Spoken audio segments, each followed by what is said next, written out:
Mashinasi yaxshi ekan jonim. Ha, olganga yarasha yaxshisini olish kerak edi, jon. Bo'ldi jonim. Bu yoqqa kim qarab oladi? Hozir, Aziz qaravering. Hop, hozir. Yaxshimisiz? Keling, nima qizim? Kechirasiz. Aka bizga yaxshiroq Arzonroq uголоkingiz bormi? Bor, keling. tushunmadim. San nima qilsan bu yerda? Tushunmadim. Kim bu?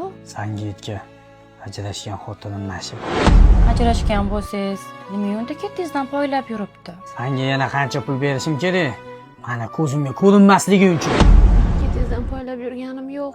Bozorga narsa olgani tushgandim. Bozorga narsa olgan tushgan bo'lsang, boshqa do'kondan qaragan. Jon, asabiyangizni buzmang.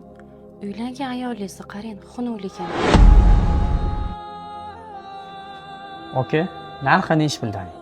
So'rayotganingiz 1.300.000. Holi siz 300.000 so'm, xuddi shuni tabloli varianti bor 350.000 so'm. Qaysi birini qilib beray okajon? Oka, bizga o'sha 1.300.000 bera qoling. Xo'p bo'ladi. Aziz, bizani do'konda hech narsa sotilmasin. Pulini to'lasa ham sotilmaydimi? Sandaki ayolini, farzandini qadriga yetmaydigan nomard erkaklarga Eko Almar do'konidan hech narsa sotilmaydi.